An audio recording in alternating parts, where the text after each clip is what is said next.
Tes satu satu. Halo Bu Prof Halimah, apa bisa dengar suara kami di sana? Prof Halimah, and also Ibu Azel, can you hear me? Yeah, I can hear you, everyone. Prof Halimah, Hello. please check your speaker, Prof Halimah. Okay.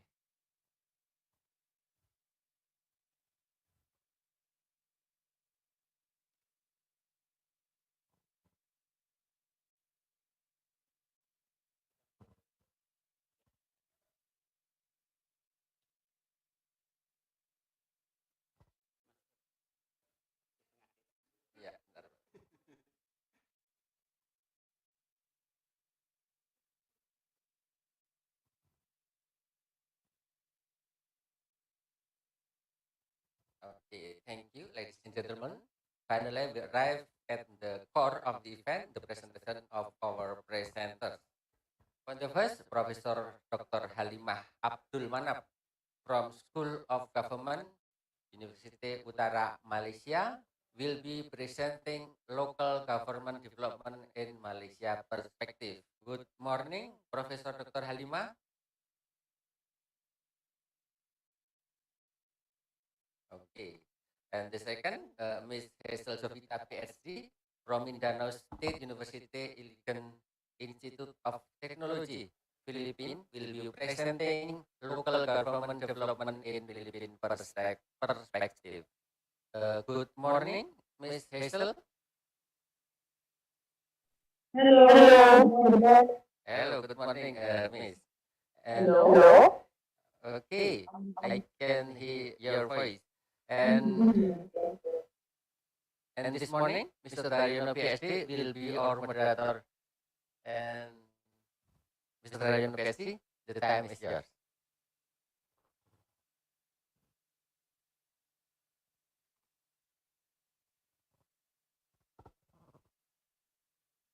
Baik. Terima kasih, Mas Gus, atas waktunya. Ya, Assalamualaikum warahmatullahi wabarakatuh. Waalaikumsalam warahmatullahi wabarakatuh. And good morning for everyone. Thanks for being here. Bapak Ibu peserta kuliah umum atau public lecture tentang local government development in ASEAN perspective. Jadi pagi hari ini kita akan bersama-sama belajar tentang bagaimana konsep yang tepat dalam pengembangan pemerintah daerah. Nah, isu yang kita angkat pagi hari ini adalah kita mencoba meng-highlight atau menyorot atau melihat atau barangkali recognize tentang berbagai kasus di ASEAN, dan kita akan mendapatkan insight atau strategi ya, wawasan dan keilmuan yang nanti akan disampaikan oleh narasumber kita, yaitu Prof. Halimah dari Malaysia dan Hazel PhD dari Filipina. Sebelumnya saya ingin cek dulu, siapa tahu nanti agak sulit mendengar suara kami. Prof. Halimah, apakah bisa mendengar suara kami dengan jelas? Halo, Prof. Halimah.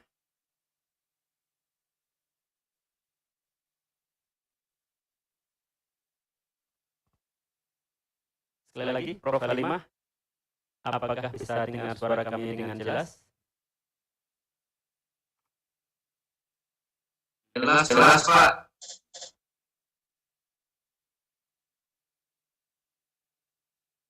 Halo, Prof. Halimah, apakah sudah hadir dalam Zoom ini? Prof. Halimah dari Malaysia.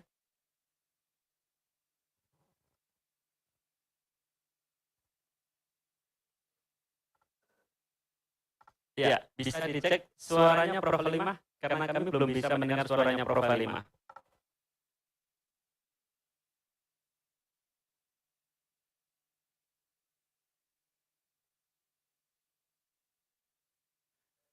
Sekali lagi, bisa cek suaranya Prof. Halimah, karena kami belum mendengar suaranya Prof. Halimah.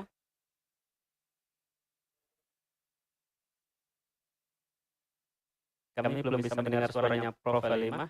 Baik, sambil menunggu koneksi dari Prof. Halimah, barangkali kita bisa say hello dulu dengan Dr. Hazel from Philippines. Hello, good morning, Hazel. Hello. Okay, can you hear me from Indonesia? Yeah, I can hear you. But Okay. I don't have the audio. I could also hear my voice. Hello. I can hear from you is Oh. quite clearly.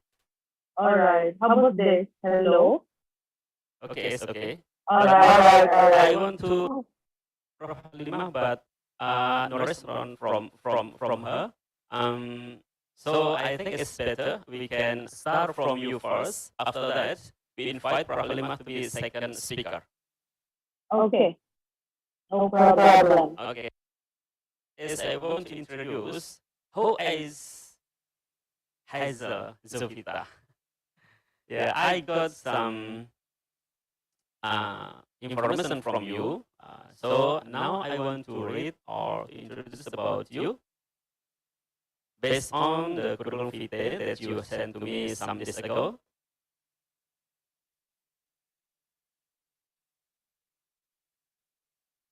Yes, Hazel Jovita is from Department of Political Science, MSU, Iligan Institute of Technology from Philippines. And I look here, you have a lot of ID related to your career and academic. You have a Scopus ID and then Orchid and ResearchGate and etc. And related about your educations, Bachelor of Art Political Science, Mindanao State University, Marawi City, Philippines on 2005, 2009. And then continue to Master of Public Administration from the same university, Mindanao State University, Marawi City, Philippines on 2011 up to 2013. And then Doctor Philosophy, Political Science from Indonesia, Universitas Muhammadiyah Yogyakarta, Indonesia, on 2016 up to 2018. And then talk about professional position held. Number one is Department Graduate Program Coordinator, MSU, IIT Department of Political Science, 2019 to prisons. And then editor, Journal of Humanities and Social Sciences from MSU, 2021 until present. And then director MSU, Center for Local Governance Studies, start from 2013 up to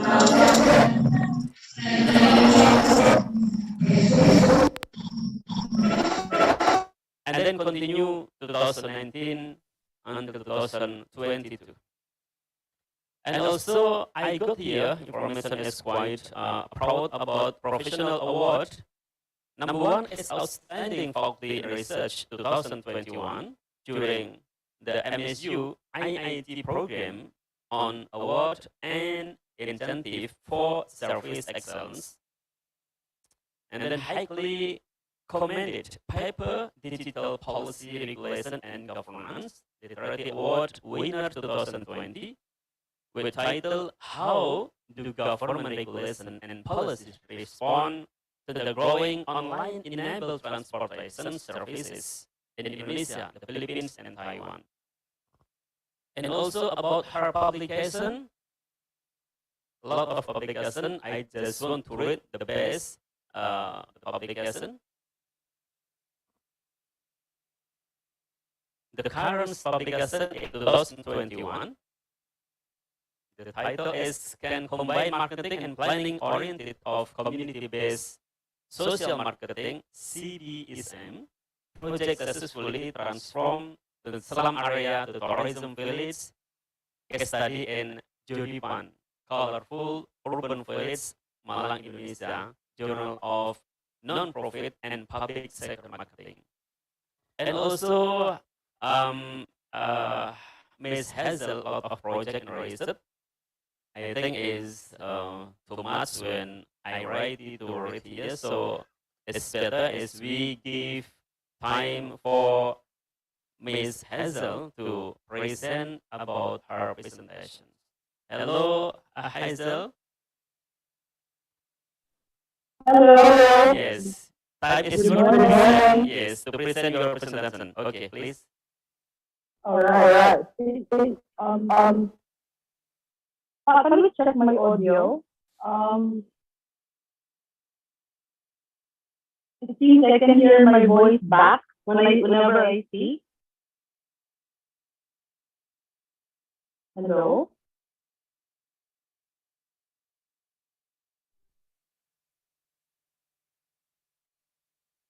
You mean back on? Hello? Yes, yes. Please continue. Yeah. Okay. Whenever I speak, my voice comes back to me. Voice. Can we check the setup?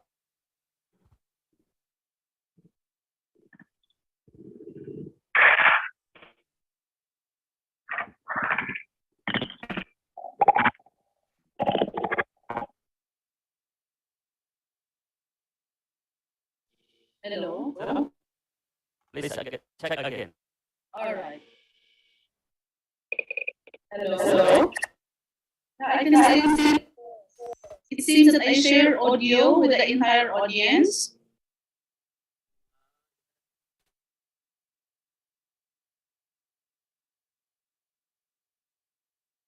Hello, let me try. Hello everyone, good morning. I am Hazel, Dari Filipina. I am here in the Philippines right now, and I am happy to be here. Thank you so much for the invitation. So you guys can hear me, right? You can show a thumbs up if you can. All right. I think this is better. Padre Leon, we're okay, right? I can now begin. Yes. Okay. Let me share my screen.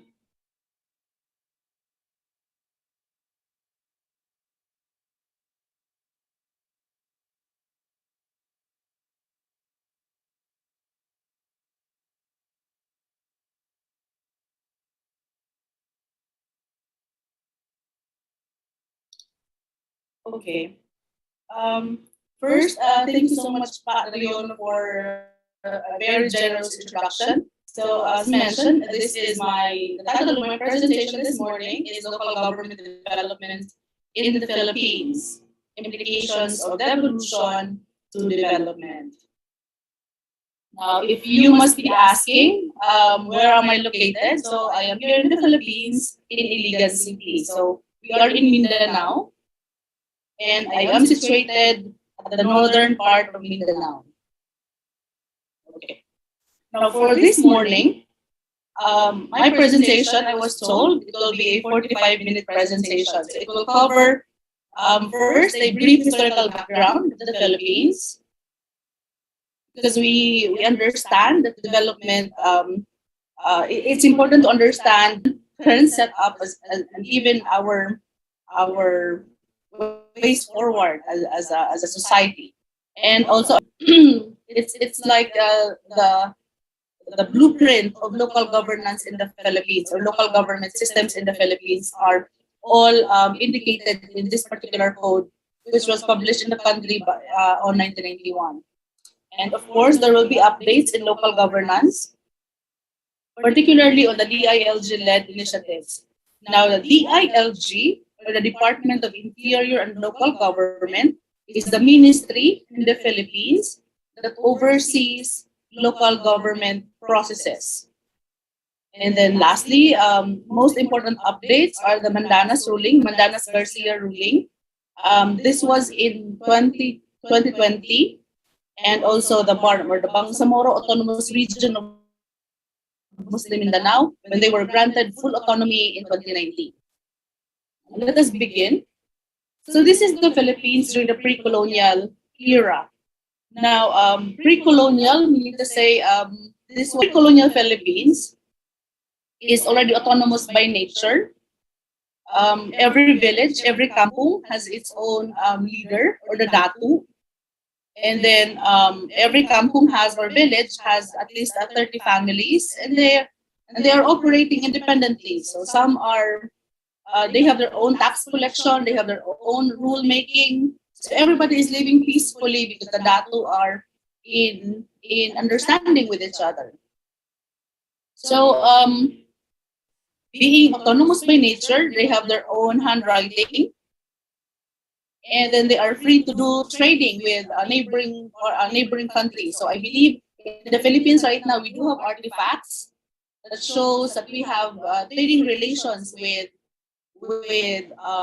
Indonesia, with Malaysia, with China, and even with other neighboring countries. So life was dynamic during the pre-colonial Philippines. But when colonizers, or at least I think we share the same part of the narrative with Indonesia, wherein there were European people were in search of spies. So many of them came to the Philippines and discovered that there are some spices also in the Philippines, and then that was in 1521 onwards. But they practically colonized the Philippines. The Spaniards, the Spanish government came to the Philippines in 1521, and 300 years after they leave the country. When they arrive in the Philippines, they introduced the religion, Christianity. And they use it as a tool to influence people, the local Filipinos, and they practically operated on the basis of faith. So they conquered through faith, and then they divided the country through oppression, through wars, using the encomienda system. So basically, the relationship to this one is, or the significance of understanding this background of the Philippines is because until today, we have remnants of this colonization. Patron-client relationship still very strong in the country today. I mean that we can trace that back to our history wherein we have been become dependent to our colonizers. So, for example, when the Spaniards came to the country, they had encomienda system. This is the Spanish government process or mechanisms or strategy of forcing people to work for them at the same time oppressing them without giving them actual payments. So this is what happened to the Filipinos in 1521. So from being autonomous, from living independently, they had to submit themselves now to the Spanish government, to the Spanish people.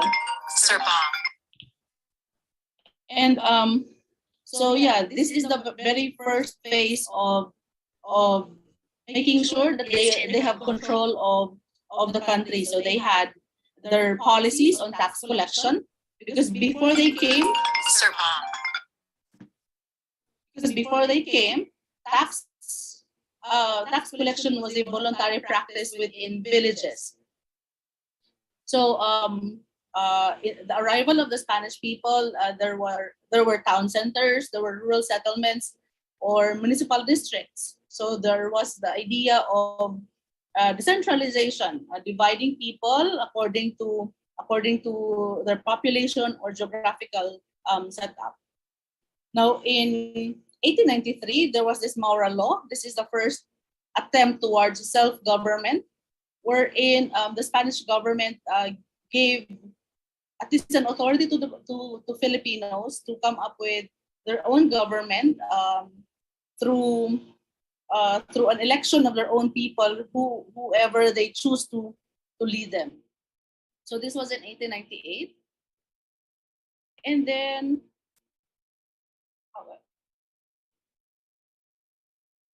okay, after this Spanish government in the Philippines, they ceded or sold the Philippines to the American government.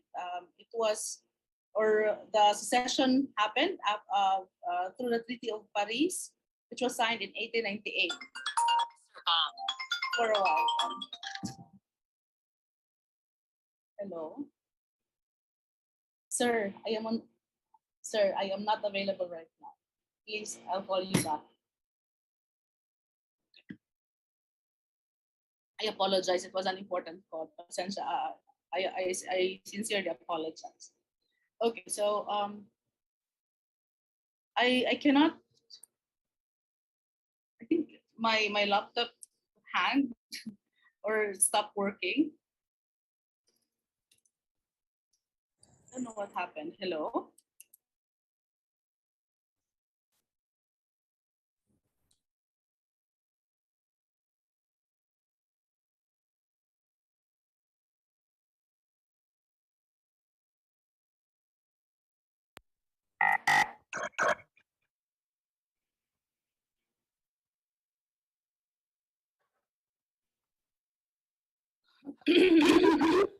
Hello. Hello, Hazel.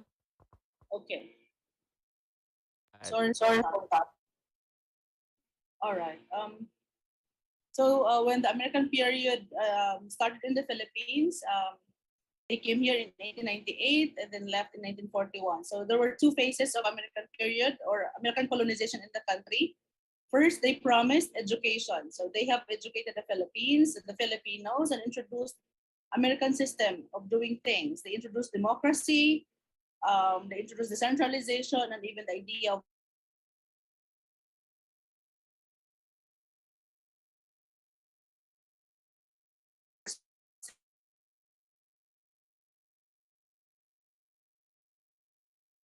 government came to the Philippines. They was a highly centralized government. Okay, so despite being centralized by nature, the idea of decentralization, giving powers to the local government units, was also part of the priority.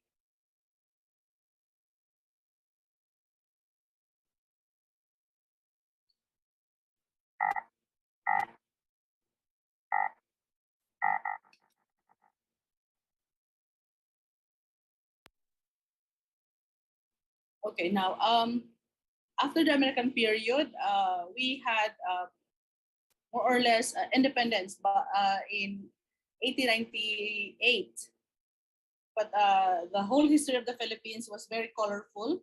That we had different developments in the process. But today, this is the structure of the country. So as we all know, we are led by the president, and then divided the country according to provinces, municipalities, and barangays.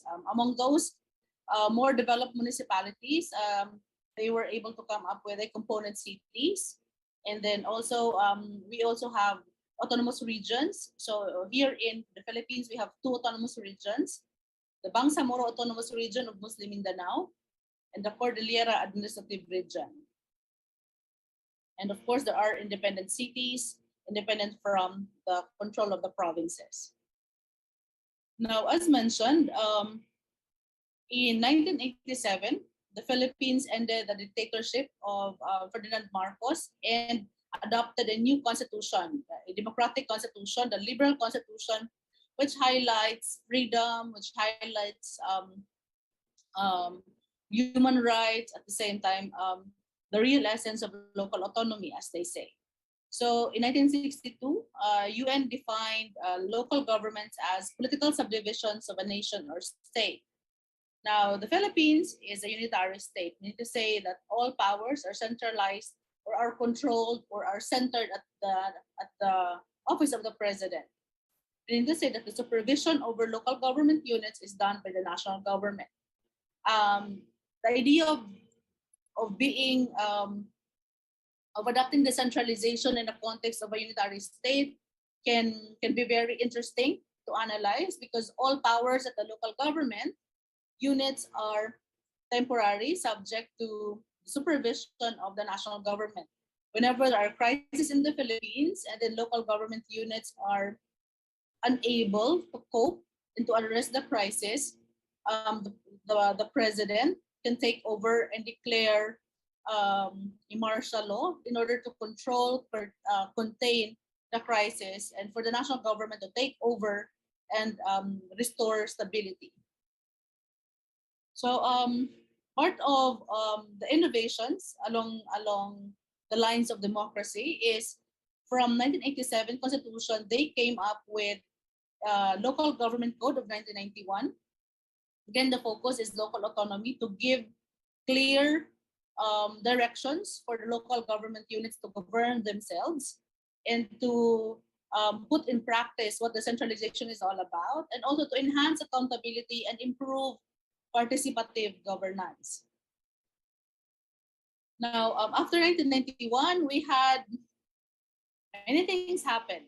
A lot of years has passed, and today we have the Sustainable Development Goals in the United Nations, wherein all member states are adapting and hopefully trying to mainstream all our efforts towards achievement of the Sustainable Development Goals. I believe everybody is familiar with this one. So the attainment of the Sustainable Development Goals partly is very significant in the affairs of local government units. Because if you are going to look at the different goals, there are 17 of them. Many of these cascade or has its own versions at the local level. Of course, there is always an implication at the local level. So at the local level, local government, as far as the Philippines is concerned, we have devolved powers. The national government has given powers to the local government units to do service delivery in terms of these aspects. So support to education, health, economic and investment promotion, social welfare, government and response, public works and infrastructure, and environmental management. So all the job of the local government units in the Philippines governs or covers all these functions as mandated by the Constitution. The problem is that if we are going to look at Sustainable Development Goals, this is the ranking of the Philippines, overall performance ranking. So out of 163 countries, we are at the 95th. our total score is 66.6. Now, I am trying to emphasize here the connection between giving powers to the local government units and how important that kind of process in the attainment of development. Because because that's the essence of decentralization. We give powers to the local government unit because this local government should be able to address the basic needs of its own people. So if all people in the country, all their needs have been addressed, then there should be no room for underdevelopment. Instead, there should have been more opportunities for development. So as you can see, the arrow means moderately improving, the yellow arrow. The green arrow shows on track on maintaining sustainable development agenda or achievement. But there is also this stagnating arrow, an orange arrow for a specific, for some specific goals. So at least out of 17, there are 4 goals that are stagnating, and then the majority are moderately improving. Now, instead of celebrating this, our conversation should be, why is it like this? Despite the funding being poured to the local government units in the country, despite the spending, powers given to them, why aren't we achieving our full potential? Okay, so I mean, as students of public administration, I believe there are more answers to that, but every answer leads to another question. And that makes our discipline very interesting and very dynamic. So I hope we can talk about more about that in a little while. There are some scholars in the Philippines who tried to come up with new analysis. One of them is Legazpi in 2001. So her work is entitled The Changing Role of Local Government Under a Decentralized State. So this is a new way of looking at things. So first, according to Legazpi, local government systems in the Philippines should be an enabling model of local government. I mean to say that the focus is on strengthening the capacity of self-governance within a local community, using whatever resources and channels. And part of that is to identify the needs of the community and to use its powers to meet the identified needs. So under the Local Government Code of 1991, all local chief executive, the mayors, the governors, are given the full authority to utilize their own resources to generate more opportunities. They are even allowed to make their own policies in order to aid processes and mechanisms to just create jobs, to create more income for the entire local government unit. So that's how they mean about enabling. It's an enabling model because with the powers given to the local government units, they should be in a position to enable, make things happen for their own constituents. Now, to make local government more self-reliant, there are 4 areas of authority that has been given to them. So first, the evolution of services or functions. So these are functions. These are services that are from the national government. They had given to the local government units, but these are the basic services that the local people highly needs. And also the power to appoint local officials at the local level has been given to the local government unit. The challenge of giving powers to local chief executives to appoint people that they think that are qualified for a position is that not all competent people are being hired for the right position. Tendencies, still they operate on a basis of patron-client relationship in a modern way. At the same time, they operate on a basis of trust and confidence. I'm not saying that we should not operate on trust and confidence, but if it is in the parlance of local government, of governance, of administration, then it has to be merit-based. Now, this is one of the crucial points to discuss with local government units across the country, because again, there is a lack of technically competent people at the municipal level and that undermines the entire development agenda of the local government unit. And then also in terms of financial matters, despite having the powers to generate their own funds, their own money, their own income, still most of the local government units in the Philippines are reliant and highly dependent from the national government when it comes to funding. So every year they got this internal revenue allotment from the national government, which is the basis of most of local government units to create projects and create programs. So so if the government or gives them a little, not so much, then most of programs and projects are being slashed. And then also the most important for me is the people participation in governance. So at the local government level, the national government organizations came up with a local development council, or has to be organized into a local development council. So they sit in the decision-making process, and then they take part in the decision-making of the local government units.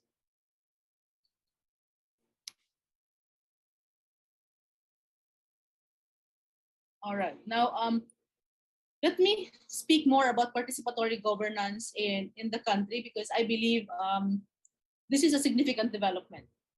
As far as Rule 13 of the Local Government Code of 1991 suggests, that it has to promote establishment and operations of non-government organizations and people's organizations, or even the private sector, for the government to make them an active partners as soon as or whenever the local government unit pursues development and other projects or programs that would uplift the conditions and the welfare of people at the local level. So in 2017, the Department of Interior and Local Government, the ministry that oversees local governance in the country, is the one in charge of participatory governance cluster. Meaning to say that this time there is more focus, more attention, and even resources given to local government units for them to come up with a space, to come up with mechanisms to welcome more people's organizations, to welcome more partners in the governance process. So we have the idea of reorganizing the cabinet cluster system by integrating good governance and anti-corruption in the policy frameworks of all the clusters, and creating infrastructure cluster and participatory governance cluster. So again, there are a lot of innovations at the policy level. And I would like to dream and imagine that all these policies are really being cascaded at the local level and being practiced. However, at the local level, there are a lot of challenges that the local government units are facing.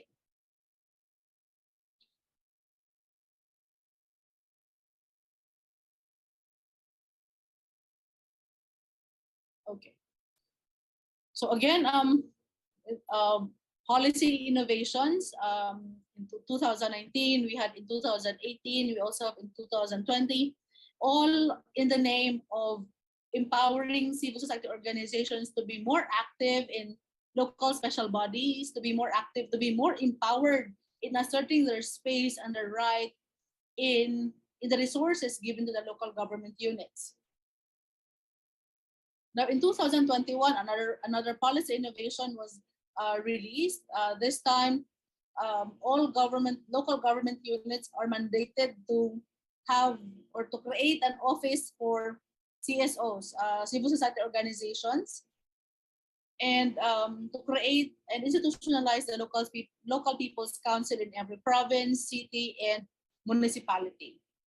So I don't know what kind of level of institutionalizing CSO participation at the local level would make it work, would make it effective, would make it good, because it has been years of institutionalizing CSO participation, and until today we are still at this, to create CSO desks.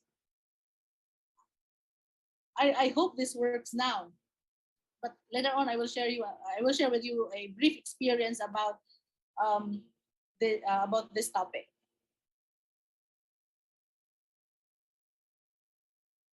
Okay.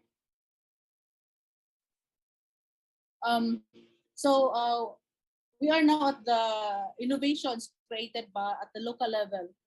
So, well, these innovations are initiated by the national government, of course. So the Department of Interior and Local Government in the Philippines, the ministry that oversees local government units, came up with a CSIS. This is a Citizen Satisfaction Index System. This was implemented in 2013. I was part of the project team in Mindanao who implemented this project. So the goal of this project is that to assess the performance of local government unit as far as the citizen satisfaction is concerned. Basically, we ask the people if they are satisfied with the services delivered to them by the local government units. Now, the services that has been asked are the services that are mandated to the local government unit. So take note that in the local government code of 1991, the national government has specific devolved functions to the local government units. The question here is, are the local government units delivering, performing these functions? If you ask the local government unit officials, the answer is yes. But are the people happy? Are the people satisfied? Now, this is an answer to hopefully to the question. So every year since 2013, there is this assessment of people's satisfaction with the local government service delivery.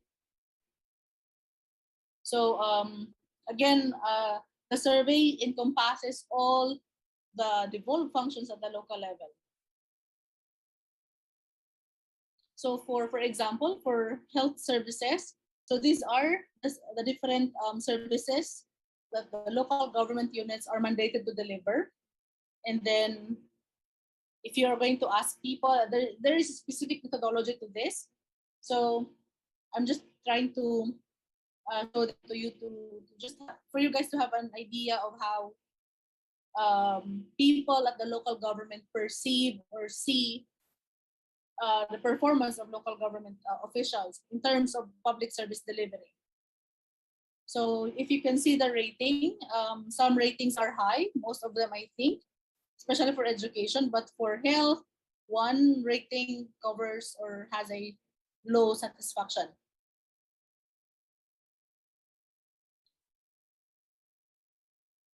Okay.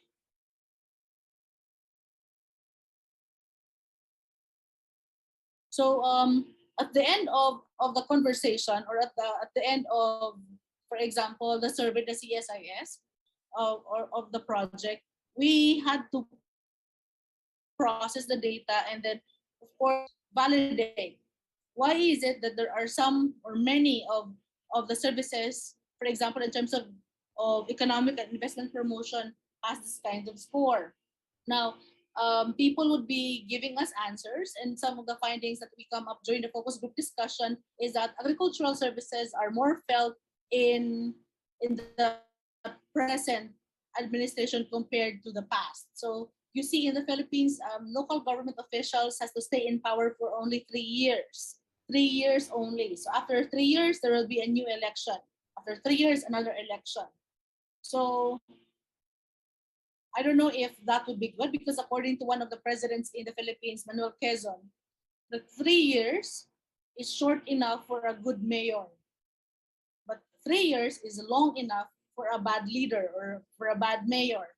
So there are changes in the priorities, wherein, of course, changes in priorities would mean changes in the quality of public health or public service delivery at the local level. Okay, so part of our initiative to at least empower local government officials, particularly is that we had this training workshop on inclusive local public finance in the municipality of Pulampugan, Lanao del Norte. So this is like a pilot project that we initiated to check if local government officials. Hello?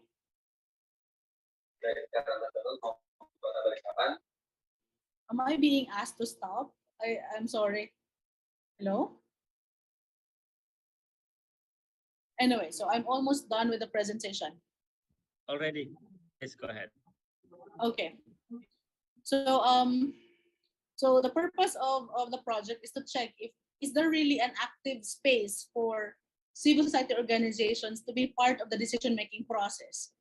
Well, we figure out that local government officials are willing to accept and to listen civil society organizations to be part of the policy-making process. The problem is that people's organization or the civil society organizations are not empowered enough to know their capacities, their rights, and even their privileges of asserting what they need as a group for them to access funding for their own people.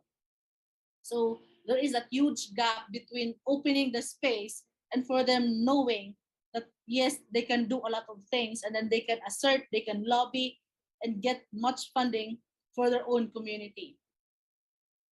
And unless they will be empowered, then they cannot get access to the resources that should be given to them. So an area for development reduces because civil society organizations are not empowered enough. The other way of saying it is that maybe they are not empowered because there is no space for them to participate. So it can be two ways. We can look at things in two different ways. But either way, there has to be a deeper understanding of how local government processes work for us to be able to understand deeper on the challenges as well as the opportunities that we should be looking at. Speaking of opportunities, one of the opportunities and granted to the local government unit now is through the Mandanas Garcia ruling or the Mandanas ruling. So in 2020, uh, one of the mayors in the Philippines filed a complaint to the Supreme Court asking, or they complained the national government because for them, that the budget given to the local government officials, local government units are just very minimal. Instead, it has to be a specific amount coming from the entire national income of the government, not just internal revenue, but the national income of the government. So that would mean um, an increase of the funding for local government officials or local government units. Now, the purpose of having the Mandanas ruling or the full devolution is that giving more powers or giving more funding to the local government unit would make them or address inequality in financial resources among local government units because there are some local government units that are richer than the others. Some has more resources than the others. So with the full devolution, the government will grant more money to the local government local government units, and hopefully that would give them more flexibility in the creation of opportunities and delivery of better public services. And also with the full devolution, it aims to improve the capacity of the local government units. And lastly, it has to enhance transparency and accountability. Now, when we speak of full devolution, apart from all the powers or services devolved to the local government units, with the Mandanas ruling, there will be added tasks that will be given to the local government units. So these are the devolved functions. So meaning to say that these are the functions that will be solely delivered and implemented by the local government unit.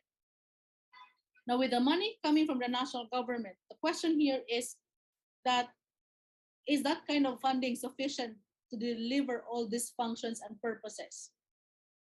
Second, capacities or technical expertise. Are all local government officials or units are capacitated in terms of human resources to deliver all this? I mean, there are challenges to the implementation of the full devolution. It is an opportunity, but at the same time, there are still challenges towards the implementation of the project. Currently, year 2022, this is the transition period. And right now, as we have been discussing with the local government units in the Mindanao, we are halfway through this. The other important half of this devolution is not yet being realized. And hopefully in the next few months, this will be polished. So this is the capacity development, is the main support that the local government unit can expect from the national government. So there are several series of trainings and capacity development programs that is being given to the local government units for them to be good, for them to be ready, and for them to be capable of delivering the services that will be given or devolved to them. Now, there are some serious concerns because despite not giving them enough money or additional money, and in the previous experiences in the local government units, there is the insufficiency of technical and financial capacities to absorb new mandates. Most of the local government units are underspending, and if people are not spending, local government units are not spending, then there is a service delivery gap. Okay, so if services are not being given fully to the local people, then development agenda is highly affected. So now between the national government and the insufficiency of capacities at the local level to absorb all this. Now, in times of functions of the local government unit has never been more important. Their role in making sure that people get the right support and assistance that they need are highly crucial. Now, in times of the pandemic, the national government has given local government units authority to create their own mechanisms, to create their own policies to survive. So if you have been in the Philippines, you will be shocked that in every city there is a different policy. One city is asking for a negative swab result, the others are not. So you see, you have to double check always if you go to another city or even a municipality, because again, local government officials, units are allowed to create their own policies just to cope with the impacts of the pandemic.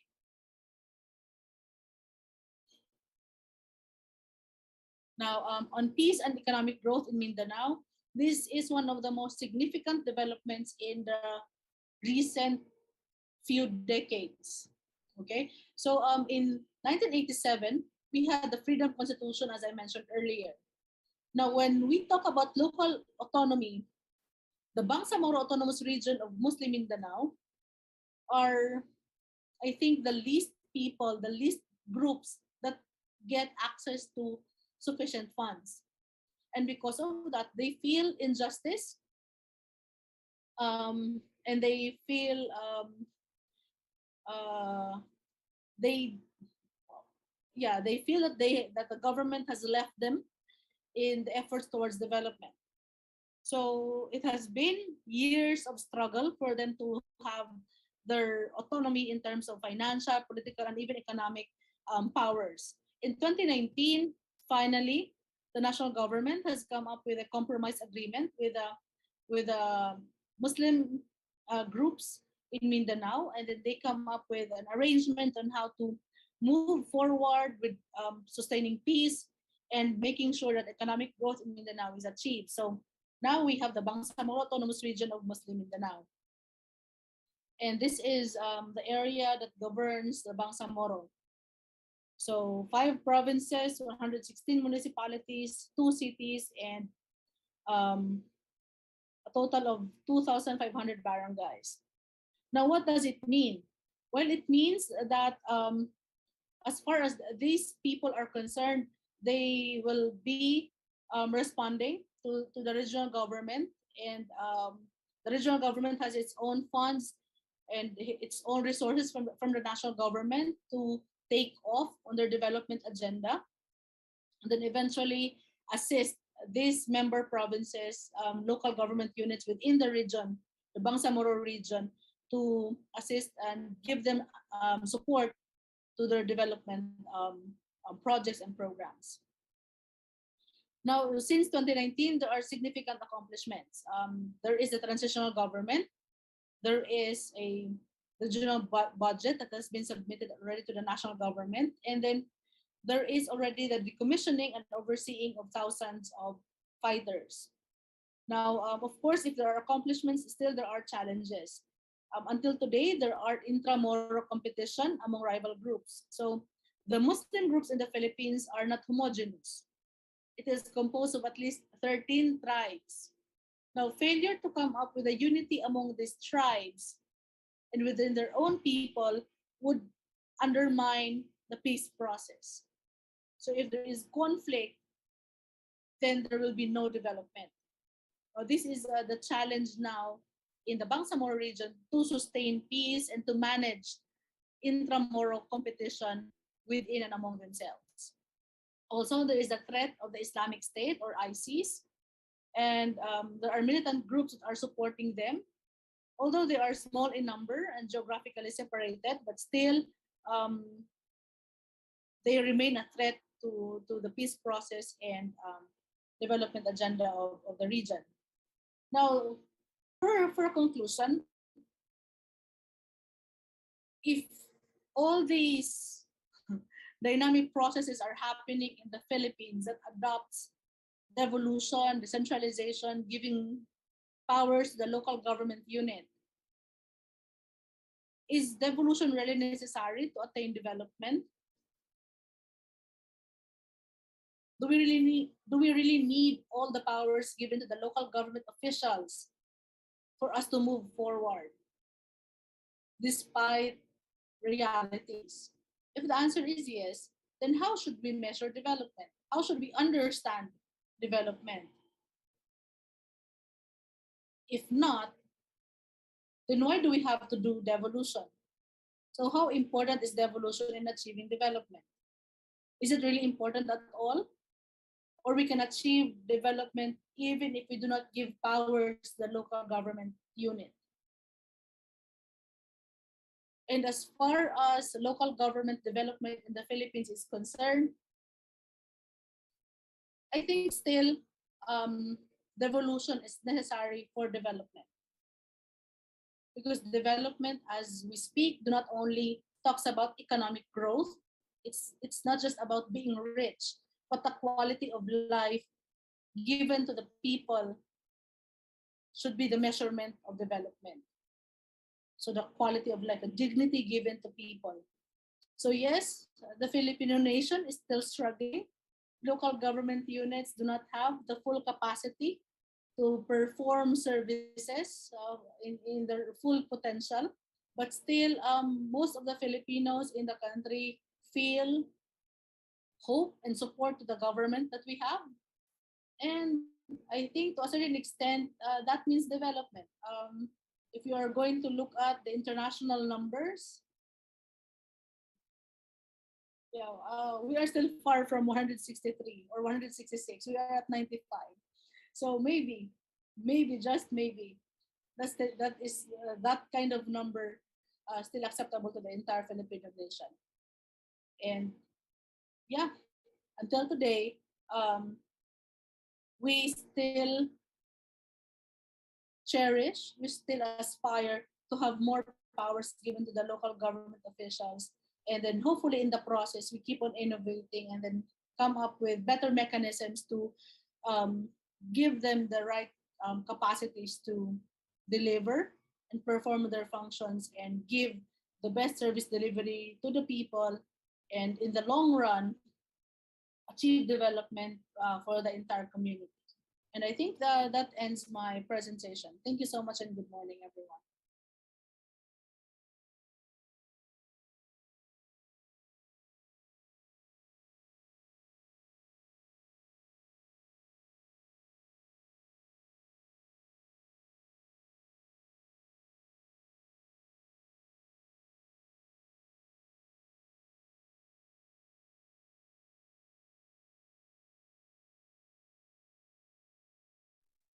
Prof. Halimah, Apakah bisa dengar suara kami, Prof. Halimah? Ya, saya Alhamdulillah. Alhamdulillah. Baik, Prof. ya. Sebelumnya saya bikin pengantar sebentar. Thanks you Ya, for Hazel. Now is time for Prof. Halimah to present. So I want to introduce, saya pengen bacakan CV dari Prof. Halimah dari University Utara Malaysia. Wait a minute.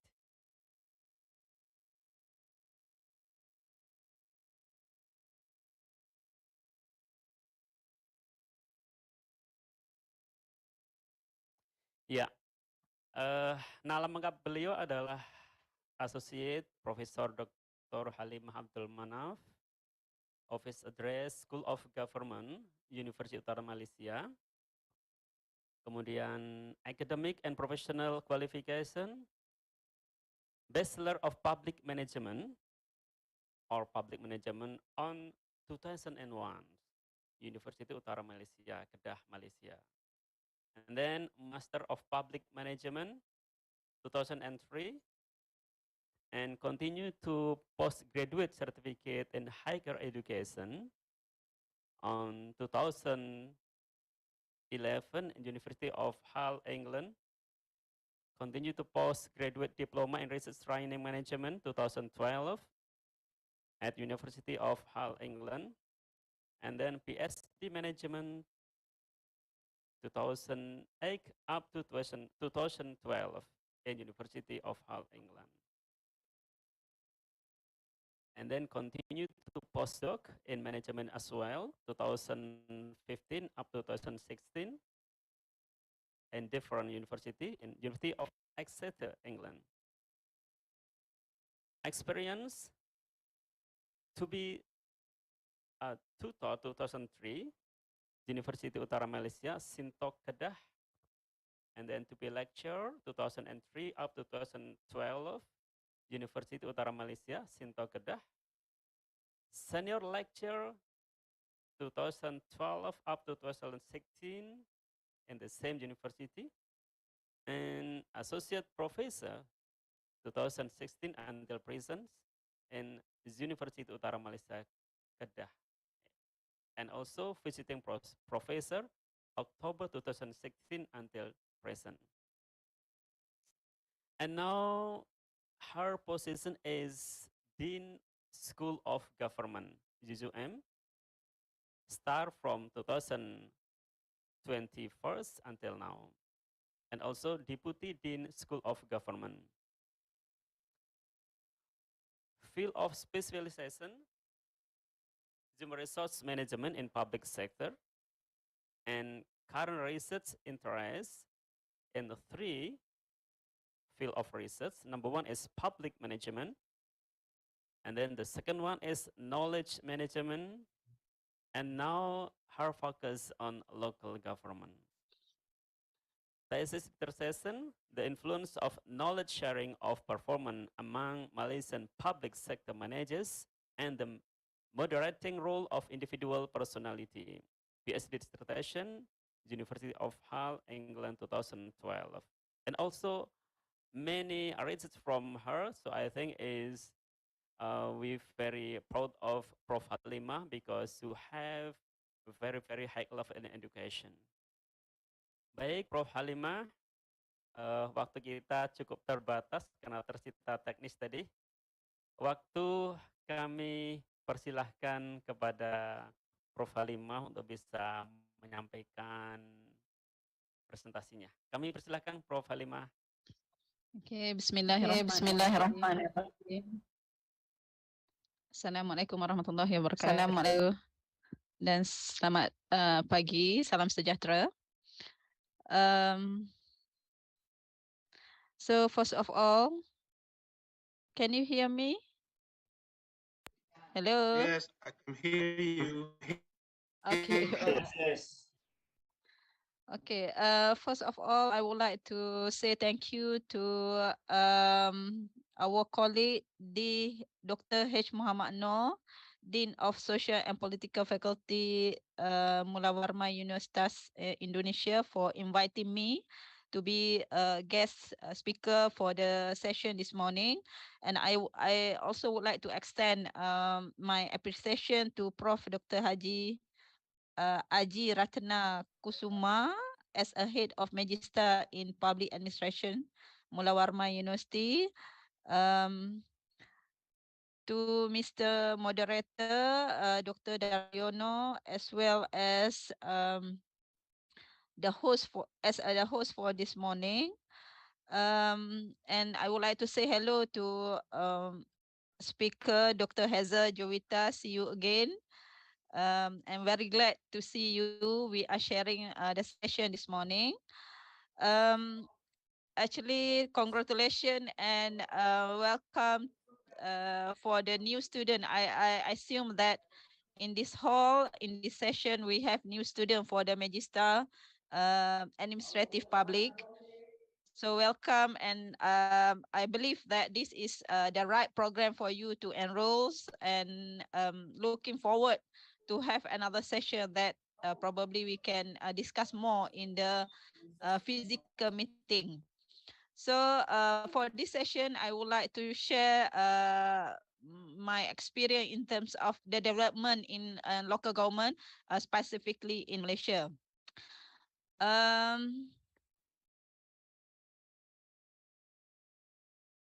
All right. If we're talking about the situation in Malaysia right now, probably is a bit different with Philippines or maybe in the Indonesia, whereby in the Malaysia, the position of local government actually is stated in the federal constitution, specifically in the item number 4 and number 5. All right, mention that not just only local government in each of the state, but local government outside from federal territory, which is Kuala Lumpur, Labuan, and Putrajaya, is actually under the Ministry of Wilayah Persekutuan Kuala Lumpur. So basically, this is the what we call it as government administrative structure in Malaysia. So the higher position is federal government, whereby in Malaysia we are practicing federalism. We not using unitary system, but we using federalism system. So under the federalism system, we have a federal government, or in some country they call it as a central government. So under federal government, we have state government, and the last and the lowest level is the local government. So it means that local government, mostly local government is under control of the state government. But the main resources or the main roles come from the federal government. All right, that's kind of the situation whereby in Malaysia we don't have the specific election in the local government level, but we have election at the federal government level. So the federal government level will be elected during the general election, and based on the appointment of the ministry, uh, um, it will determine which state is belong in which government. But actually, in terms of most of the time, in terms of appointment of the president, or we call it as yang dipertua for the local government, normally is not influenced by the general election most of the cases. Okay. Okay. Next. Types of local government in Malaysia. So basically we have 4 city hall, or we call it as Dewan Bandaraya. Like in Kuala Lumpur, we have Kuala Lumpur City Hall. So that is the biggest city hall in Malaysia. And as well as we have a city council like Johor Bahru or Johor Majlis Bandaraya. Okay. And then we also have the second level is the municipal council, or second types of the local government is the municipal council. And the smallest the smallest what we call it size of the council, we call it district council. And we do have another one types of the local government whereby we call it as a corporation or development authority. Like if you are familiar with the Putrajaya, so Putrajaya we call it as a Perbadanan Putrajaya or Putrajaya Corporation. This is another types of local government was being designed for the specific purpose. Okay, like Putrajaya, because when government would like to design local government as a administrative area or administrative place being specifically for the government servant being designed for them.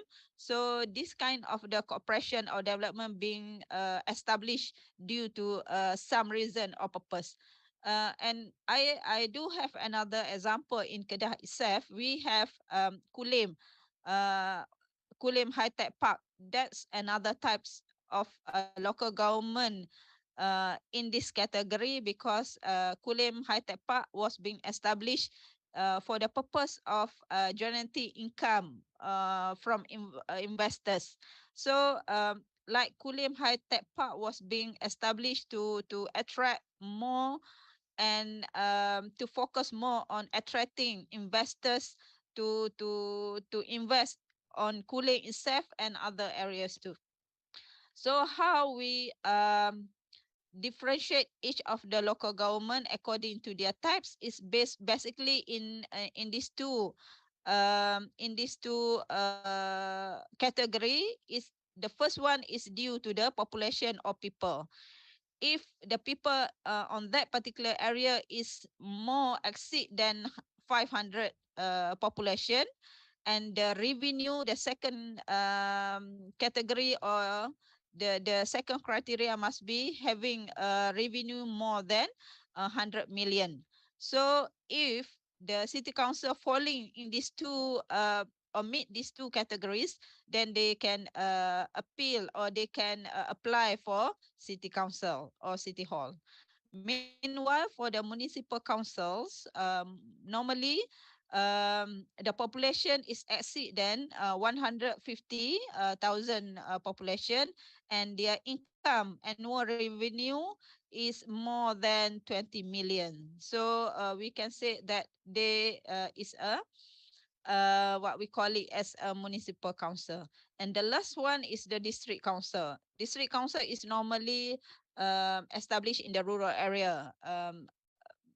Although some people say that not most of the district council are poor, some district council still rich, particularly in the Selangor or in the developed state.